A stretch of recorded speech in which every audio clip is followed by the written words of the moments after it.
I had two dreams when I was a little kid: be an animator artist and be a stuntman. So our company is called Stunt Puppet Pictures. There's something about stop motion with Conan where you can really go to another world. There's an audience ready to go to make this into a longer format story. And I am so ready to talk turkey. Where's the Kickstarter? My fellow Sumerians, welcome. Today, we're talking to Justin Rasch, incredible stop motion animator. I'm sure at this point you guys have all seen the kick-ass short that he made featuring our Conan and the Battle of the Blackstone action figure, available for pre-order now. So today we're going to talk about Justin's career, how he discovered Conan, and a little bit more about our figure. Link in the description. Pre-order, guys, closes October 10th. Once this is gone, it's gone. We put a lot of attention into detail, articulation, and as Justin will tell you, it actually ended up being perfect to work with in this animated short. And without further ado, Justin Rasch.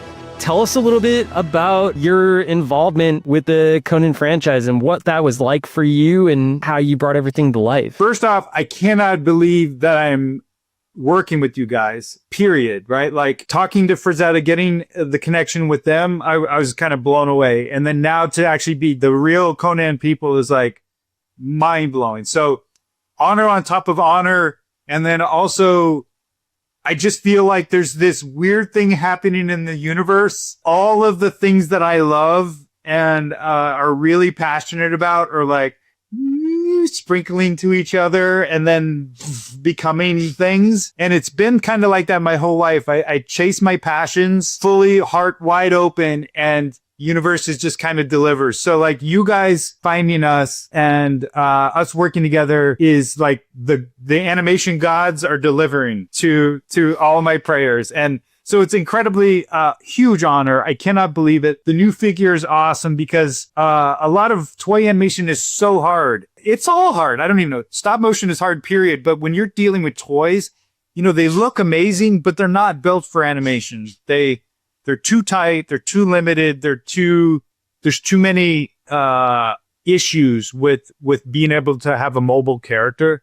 So the fact that you guys actually got a figure that can do double-handed action is insane. Like right there is like, no matter what, I've always had to go to single action, right? Yeah, exactly. Like the fact that I can do two-handed axe swings is unheard of. Two-handed sword swings, any kind of serious crouching in the spines as well as the shoulders. The dynamicism of what we're able to create, or what I'm able to create in animation, just goes up so much. So to me, it's so much richer in what we would be able to do as storytellers / animators.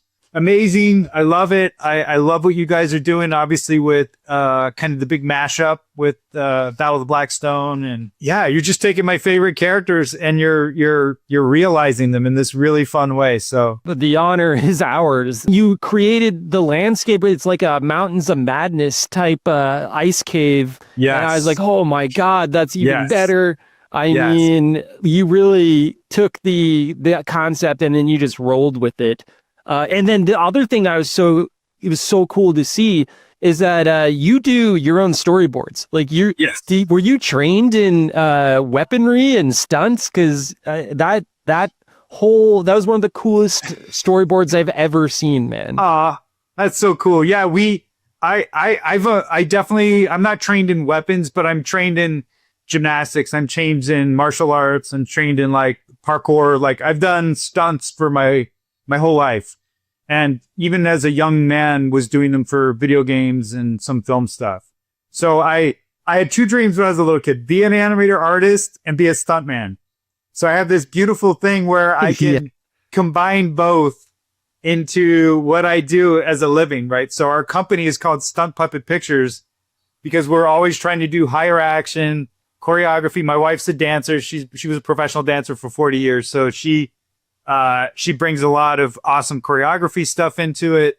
No weapons training, but I have a lot of play. that I'm able to apply to our work. You had octopus tentacles coming at you. You had like your team there. I could see the rock wall in the background. Yeah. You're throwing the spear. It was really cool. Do a lot of people do that for storyboards? No, that's pretty unique. That's pretty unique to our studio. We, when we deal with clients, especially in social media, right? Like the turnaround time is usually really fast. Like we don't have always like a lot of pre-production time. It's like, okay, we got to get moving. So I'll usually sketch up a lot of the camera work, and then we go right down to the barn and we shoot it in live action so that we can quickly communicate to our clients what we're doing physically. Because obviously if I'm what we call toymation, we're walking it through with their figures, you can't really understand what's happening. So being able to show physically what we're going to do and how the cameras are going to cut is a lot more effective to get quick turnarounds. And if you guys or whoever the client is wants a change, we can do it really fast, pivot, and then get to production as fast as we can. But,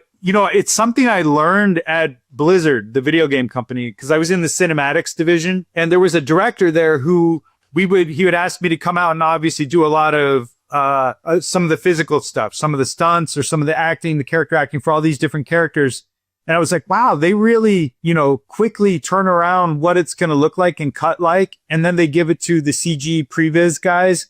And then they can cut it with realistic timing. That's one thing. And then also from those angles, before it goes to the CG animator team, which is actually going to bring it all to life. So I kind of learned it by helping out on a lot of their pre-production. And then so when we came here, I'm like, oh my God, this is so fast, because when you're drawing just storyboards that we're sending, a lot of times clients can't imagine what the movement is going to be like in the same way, obviously, that they can when they see it physically. So it's very unique to our studio. I mean, that explains what I was talking about earlier, that electricity that you bring to your animation. You played Conan, which is kind of cool. Like you are Conan, technically speaking, in these shorts that you've done. Yeah. And that's the raw kinetic energy you just can't get or you don't see very often, which leads me to my next question. What do you think makes Conan the Barbarian in particular so strong of a fit for this medium?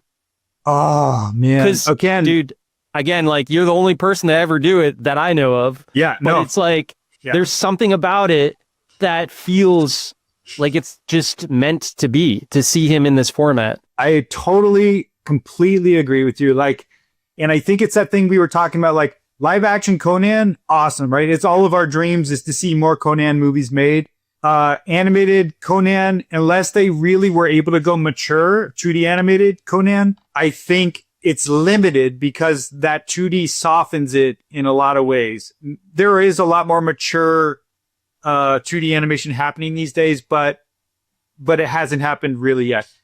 There's something about stop motion with Conan where you can really go to another world, that fantasy world where you're not judging the actor.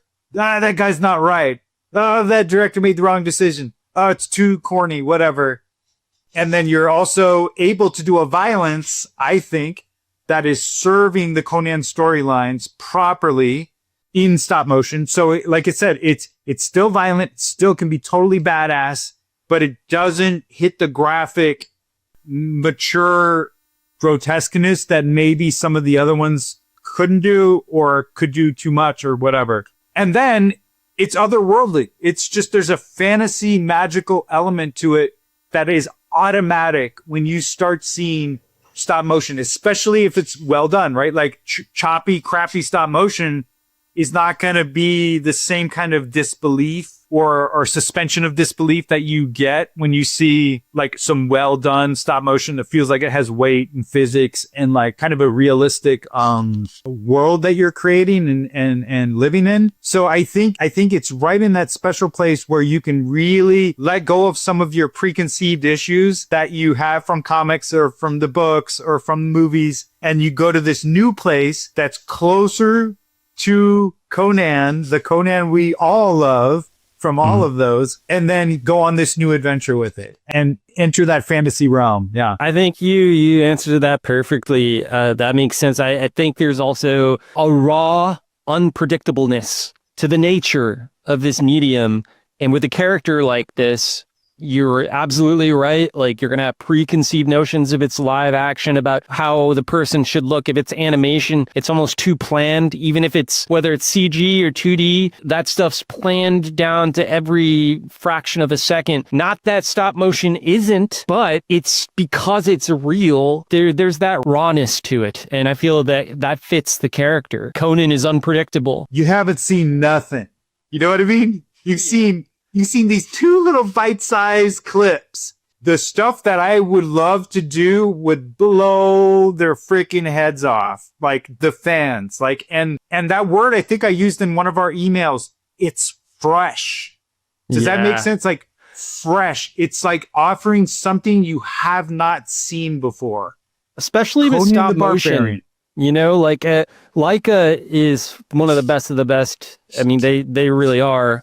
Yeah. Everything. They're like what Pixar used to be. No shade to Pixar, but like, you know, they stay true. They do original stories, and they're a little bit more mature. Honestly, kind of circling back a little bit of that Don Bluth energy. You know, they can tell darker stories and still be a family film, but not compromise too much.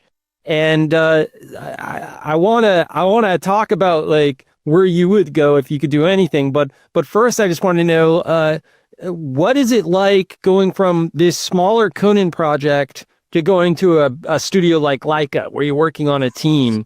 How does the process change, and what do you like about that, and what do you like about just doing it at your own studio? What are the ups and downs of both? For instance, we are a small studio. We have 4 stages underneath our house. That means a stage is basically an environment. That's the ice world. This is the desert world, whatever. Like whatever we're working on has its own 4 unique sets. Down at our barn, we have a huge space that will be hoisting one of our fantasy original projects that's going on. So it has like 17 tables that will be just a giant 40-foot environment. So it's epically sized. But this is still an indie studio. It's basically a garage and a barn, right? It's lights, cameras, me and Shelly and my daughter, right? Shell's my wife who does the sets and, you know, puppet stuff and helps write, direct, everything. When you go to Leica, 700 employees, right? On this latest film, 750 at one point.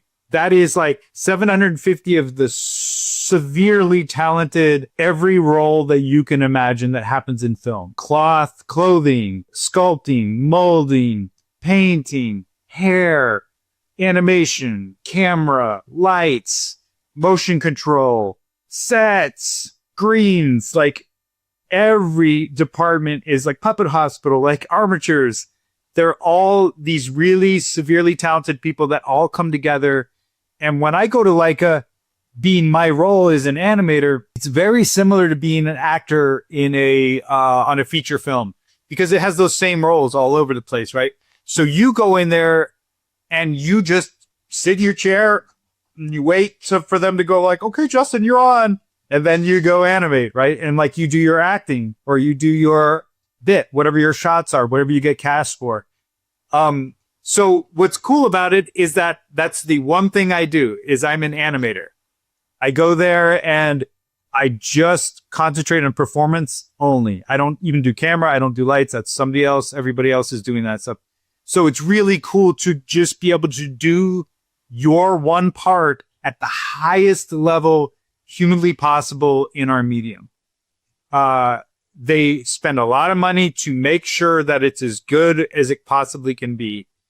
When we are in an independent studio like ours or a smaller television studio, you have deadlines, you have lower budgets, and then you have to do everything, right? So we're all building sets, we're all lighting, we're all cameras, I'm doing all the animation, we're doing storyboards, blah, blah, blah. While all those roles would have been separate at a big major feature studio.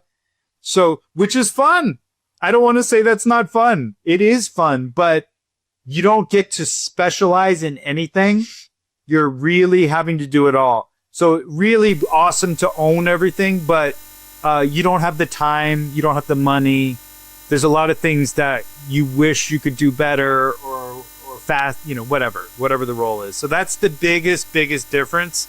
Reward and, you know, less reward at the same time. So they're both very cool in different ways. Yeah. What would you do? I mean, I have a feeling that we have more action figures coming, obviously. Just a sneak peek, we're actually working on a John Buscema, Conan, and Bayleet from Queen of the Black Coast. Oh, okay, cool. So that's going to be our next figure set. They're going to be 2. It'll be, if you haven't read that original Queen of the Black Coast Marvel comic, Roy Thomas did it. It stretched like 100 issues, and he kind of filled in the gaps of Robert E. Howard's story. There's like 3 years where they're just like, and then they just went off in adventures, and Roy Thomas fills in those gaps for those Marvel comics. So it's going to be cool. I'm planting that seed in your head so that you can start thinking like, is it a pirate ship scene? Yeah, like, what are we going to do? That's the thing that jumps in my head right there. Yeah, yeah, that'd be pretty cool. But outside of that, even before we started working with you, and I actually always wanted to see Conan in this medium. I'm a huge stop motion animation fan. And when I first got hired here, I was like, we should just do a stop motion animated short. Like it'll win an Oscar, because I'm naive. And I'm like, but, and I'm like, why not? Maybe. Yeah, why not? The problem with adapting Robert E. Howard's works is that he was writing these for magazines, and there's not a lot of stories that could adapt easily into a feature. There's only a couple off the top of my hand that could work. One of which being Queen of the Black Coast, just because there's that 3 years unaccounted for. And then you could do Hour of the Dragon, but it's not my personal favorite story, and there's a lot going on with that. But if you were to do like shorter films or even a short film, you could do the most authentic Robert E. Howard adaptation that possible. Of course, that could be done with 2D, but I'm curious, like, what would you do if the funding was unlimited? Would you do a full feature, like short film? What's on your mind? I think across the board, most fans want Tower of the Elephant. It has so much to pull from as far as like, the tavern kind of beginnings to the thievery of him going into the tower, fighting the lions, the magic, the freaking giant spider. The ancient aliens. Dude, the giant, alien freaking elephant man. Like, and then the kind of, I don't know about, I think most people, you feel a little sorry for that guy. He's up there all captured. Oh, he's by this tortured. evil... Yeah. It's like there's a range of thrills in that story that when I think stop motion, I'm like, oh yeah, I could do it. I know the sets, I know the puppets, I know the figures, and I could tell that entire story, and the public would lose their minds. Like each little section, like as he goes, if you started in the bar, like if you were doing a web series or something like that, and you just want to start with the launching, if you didn't want to do it in one full piece, you could have, boom, the bar scene that leads to going to the tower, getting the information, to the lions, to the climbing, so many different moments that could carry that storyline through in, fighting the giant spider. There's so many really rad. Funcom, they almost made a video game adaptation of Tower of the Elephant. John Rhys Davies plays Gimli, voiced Taurus, and all that audio sitting there. Yeah, and it was a very rough animatic, but they expanded the backstory of Yad Kosha, so you see like the spaceship and like him on his home planet and then coming to Earth. And there's like really easy ways you could slightly expand on the story, maybe make the final battle with the wizard at the end a little bit more intense and less anticlimactic. Dude, I swear, before you guys contacted me, I was going to do the bar scene myself. I had that planned. I'm like, all right, babe, this is what we're doing. I've choreographed it. I know how it's going to go. It's brutal. It's badass. It's like, it's everything. I had it. And then to imagine taking that all the way is just something I think, oh my God, I think the fans will lose their mind, and it would be special. And, I was imagining it before the figures were coming out, doing it with just puppets. So I would sculpt original puppets and then do my version of Conan. But now that we have actual figures, like, oh my God, I could do it in such a quicker way than I would have. Even if I had to kit bash some of the background characters and do little things like that, I would be able to make that happen. It would make it easier, honestly, because then we can do a whole figure set and sell the figures. I mean, right, to help funding. Not that we're all about money, but like, it's just like, I'd love a Yag Kosha figure or a Tauros figure, or even like a spider, you know, to play with. My wife wouldn't love that, but I think it'd be pretty cool. That'd be so sick, man. And then you have the sets, which is really cool. Unlike other things, like you have a physical set that can go in a museum somewhere with real light and real shadows and real. Oh, dude, it would be incredible. It almost feels like it's the only way to do sword and sorcery justice, truly, in this day and age. Yeah, is to have stop motion animation. Like, you just lose it. You lose that nostalgia. You lose the otherworldliness when it's live action most of the time. It's too polished, too shiny. There's too much input because there's too much money and too many people.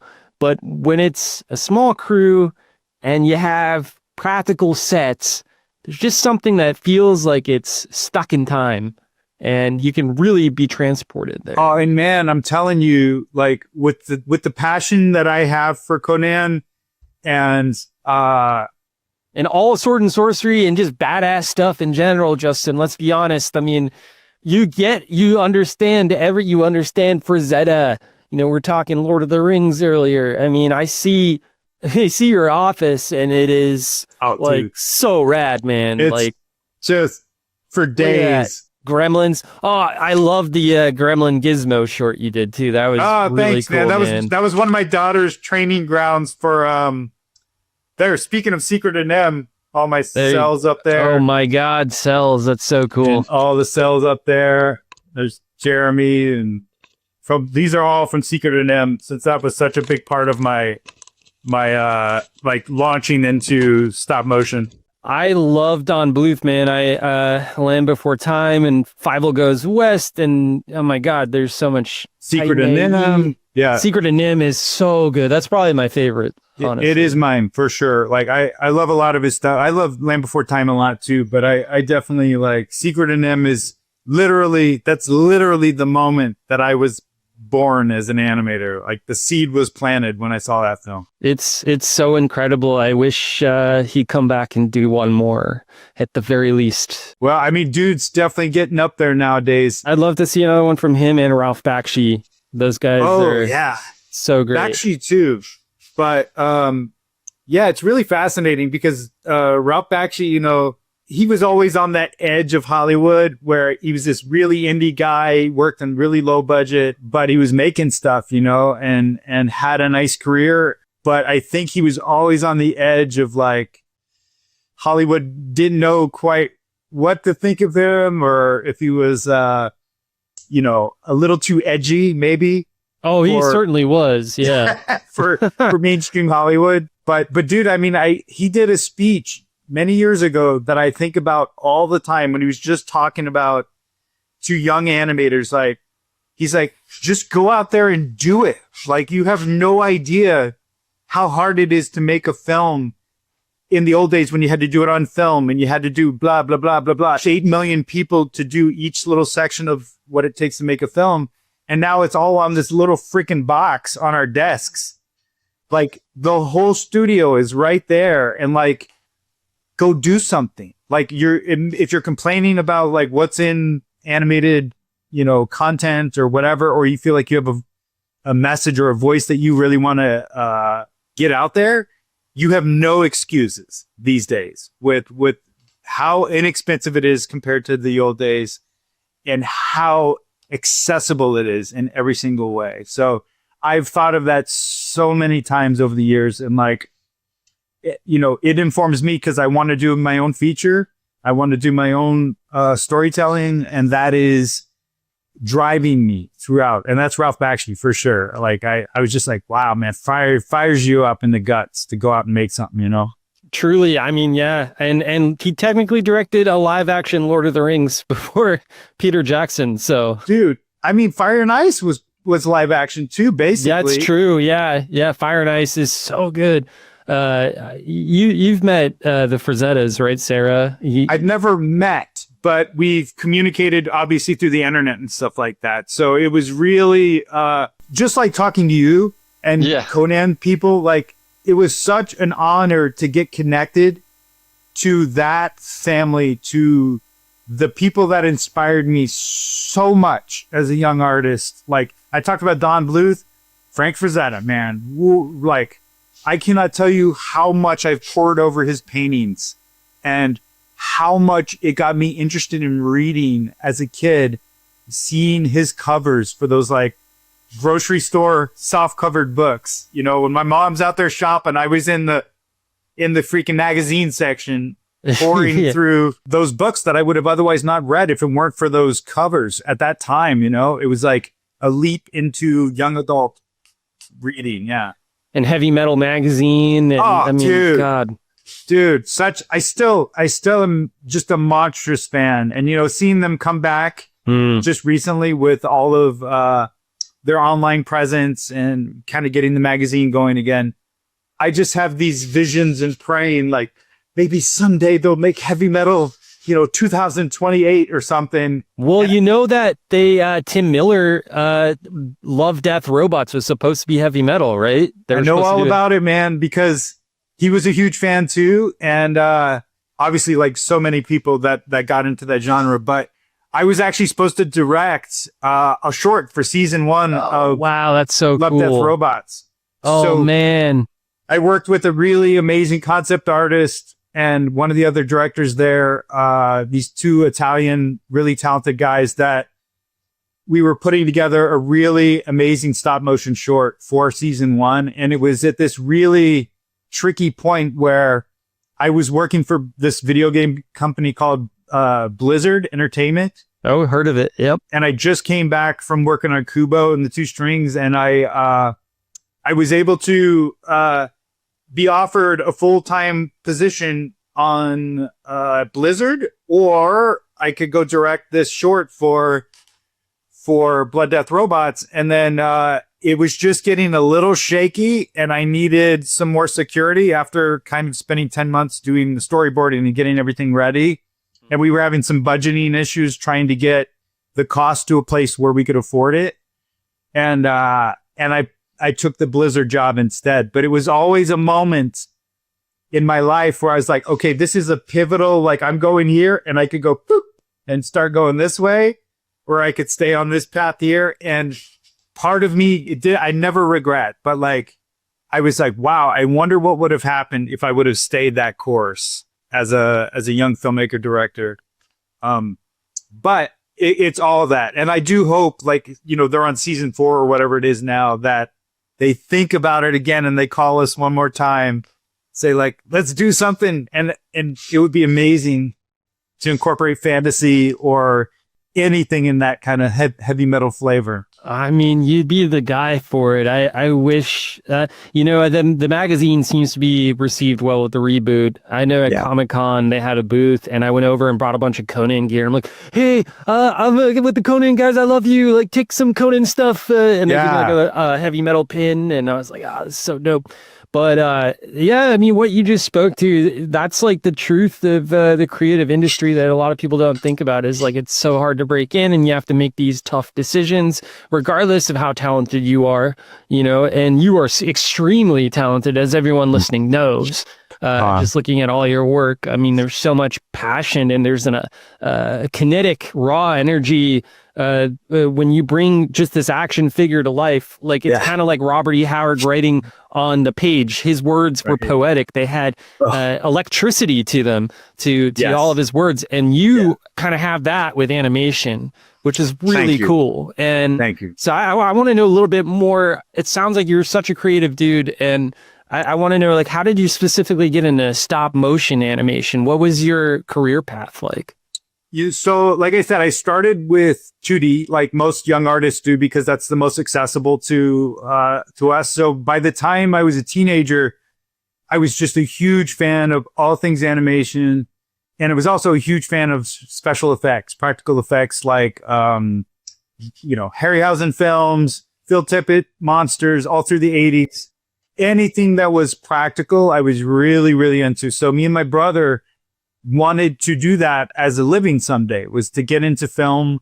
And so we went to art school together at a place called Art Institute of Pittsburgh, which was one of the only schools that had an effects program. It was called industrial design at the time. So you could go there and learn mask making. You could learn animatronics. You could learn armature building, like all of these things that could someday go into effects for movies and 2D animation and, regular fine arts and stuff like that. So we both went there together. And it was the same year, 93, that Nightmare Before Christmas came out. Amazing. And Jurassic Park came out same time. So when Jurassic Park came out, I had a young kid at the time. I was a baby. I was a young father. And I saw Jurassic Park. We went to the movie and I was like, oh my gosh, I have never seen anything look that good animation wise in my life. And I was like, I have to change to CG. I have to do it. Like it was so obviously the future. And I have to make sure I have a job to afford my child here. Right. So my brother stayed in practical effects and I went on to learn the computer, and I still the whole time was doing 2D animation, making my way through art school. But I was now able to use this new tool that was just on the crest of crashing into the whole industry and changing everything.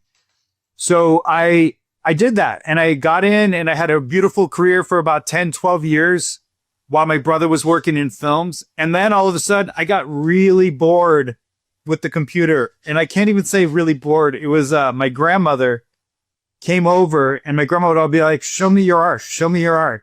And it was like, I have to go turn on the computer and I have to go find a codec that no longer exists, or I have to play a video game to get to level 12 to the boss fight and show my grandma. And I'm like, this sucks. Like, I want to just physically show my grandmother a drawing or a sculpture or something that I've done. And I was like, wow, I had always been filmmaking since college. Every 2 years or so, I would make a short. And I'm like, my next short film I'm going to do in stop motion, which was something I always loved from my younger days. So I did, and my whole house filled up with artwork, which was amazing. And my family got involved with all of my children. I have 3 kids. They were all making props and sets. And my wife, who was zero art, she was a dancer, but she wasn't a traditional artist, like a physical artist. She started making sets and she got involved and she's really good at it. And she started doing molds and puppets and we loved it. We fell in love and it was pure magic. And we made a film that did really well in the film festival circuit. And someone saw the film from Leica and was like, talk to that guy, right? Like, who's this guy, right? And because I had a 2D animated background and then 12 years of CG experience, I was actually able to apply the craft of animation to stop motion and relatively fast over that one project get pretty good at animation, stop motion animation. So people recognized it, and then opportunity came, and then I was offered a feature film job, and then it just happened. Everything exploded and changed my whole life. What was that first feature film? Paranorman. It was right after Coraline. Yeah. That's so cool, man. Yeah, you mentioned Ray Harryhausen. Did you know that he was a Conan fan too? It makes sense. I didn't know firsthand, but it makes so much sense. Of course. He actually wanted to make a Conan movie for a brief amount of time. He tried to get a Conan movie made before Sinbad. So before all the Sinbad movies. Wow. But he wanted it to be R-rated and bloody. So you could imagine Sinbad, but like Conan. So he understood, like, I can't soften Conan because, a lot of people would be like, oh, just Conan could have easily have been like Sinbad. But he wanted to keep it. He saw that Frank Frazetta paperbacks and he's like, I want to make it like this. So he was inspired by Frazetta too. And Frazetta was a huge fan of Ray Harryhausen. Oh, so how could he not? Yeah. That would have been amazing. And I know it would have been really hard to pull that off at the time. They would have softened that blade quite a bit. Yeah. But dude, I mean, you saw it firsthand with some of the stuff I've been doing, like tapping into the Harryhausen, atmosphere, be it giant tentacle monsters or the skeletons. Yeah. Like, dude, it touches buttons in people. Like, there's something about that nostalgia of old, but with, animation of modern times, and then fantasy and these, you can get really graphic in animation and it doesn't quite have the sting that it can in some of the other mediums and stuff like that too. So it's a really potent opportunity, I think, especially since Conan, we had a 2D series that was super soft. And then we had our 90s series with Ralph Muller, the other bodybuilder guy, that was like Xena type kind of. It was pretty soft comparatively. I still watched it. That's one way to put it. Yeah. Yeah. It's kind of fun to go back and watch that just because it's like, oh wow, this is the only live action Yagkosha like we've ever had, but it's like they really messed with the source material pretty hard on that one. Oh yeah. And then it's just funny to see all the guest actors pop up, but it's on Tubi, so I hadn't caught that when I was growing up. I've watched it in recent years, but I did get to talk to Christy Marks, and she is actually who did the 2D series Conan the Adventurer, and she to this day is like, I wish I could have done the stuff I wanted to do, but I had to turn people to stone instead of him killing people or whatever. Yeah. So it's like He-Man has a sword and he can't have sword fights. Yeah. It's like, what? Exactly. What are you doing? Yeah. Yeah, I just did a video on He-Man, actually. It's coming out next week, and it's just about they were so inspired by Conan. There was this whole legend that He-Man started off as a Conan toy. And they saw the first cut of the movie and had to change course. If you see those early drawings, their original concepts for He-Man, it's so obviously Conan. Frazetta's Conan's. Yeah. It's so obviously Conan. Yeah. Yeah. That's awesome, man. You have a lot of great inspirations here. Ray Harryhausen, Frank Frazetta, heavy metal, Phil Tippett, who I adore as well, who also did the stop motion for Jurassic Park, which also inspired you. Yeah. Don Bluth, there's a lot going on. When did Conan come into place for you? Super young, man. Super young. My baseball coach, who was also his wife, was our babysitter for me and my sisters growing up. Mm-hmm. He was an artist, right? So he was a baseball coach. He was an artist. He's an Air Force guy who this is weird, but he got his head hit by an airplane working under the airplanes. Like the wing hit his head and he got a really bad back injury from it, neck injury. Mm-hmm. So he was home with the kids all the time with Karen, who babysat us. And he had the hugest Conan collection, hugest comic book collection I had ever seen at that point in my life. So we would, we were all there all the time. And he had a back room that had these, white, plastic wrapped comics with just like hundreds of these. And they were all Conan. And I would just, I was a young kid artist and I was like, what are these? This is so amazing, and I would just go back there and I'd pull them open. And they were the Marvel comics, were some of the Savage Sword of Conan's, the kind of double-sized ones. And I was like, oh my God, what are these huge books too, right? So I'd just go back there and I'd read, and I didn't know much about the characters. And then shortly after, the live-action film came out, which was the first kind of physical representation of that character. And him being a big Conan fan, we had the whole baseball team stay over and watch Conan on his fresh VHS that he just, player that had been a new thing that he was on the edge of technologically. And it was amazing. It completely captured me to see it realized with real humans. And the production design was incredible in that film. The outfits, the lighting, the cinematography, the music, it just like took me to a whole, and then Arnold. I know a lot of people give Arnold shit for, can I semi-curse? Yeah, of course. Okay. they give him crap for not, it's not really Conan or whatever. Dude, that's as close as we could get at that time in representation of that character. Like, I had never seen a human that kind of looked like him before. His accent took me to a completely different world as far as like really believing this otherworldly character that I don't know from another place. And his stoicism in not being able to deliver a lot of lines, but still having just such a, there's like a childlike innocence to his character, which is something that I didn't notice until much later after seeing it maybe 20 times. Like when you watch it, like you're right, like it's otherworldly, but then it's also like this innocence that the character has. It's like a young Conan adventure, and he's learning to love for the first time and learning loss for the first time and experiencing all this because his childhood was ripped away from him. Absolutely. And the score is another thing that my God, that Palladius score, like that is so magic. It is fire. And you're right, like I'm with you. Like I think people go back and forth on it all the time, like it's not really Conan, and that's true. It's not the real Conan that Howard wrote, and we all want to see a real Howard Conan adaptation.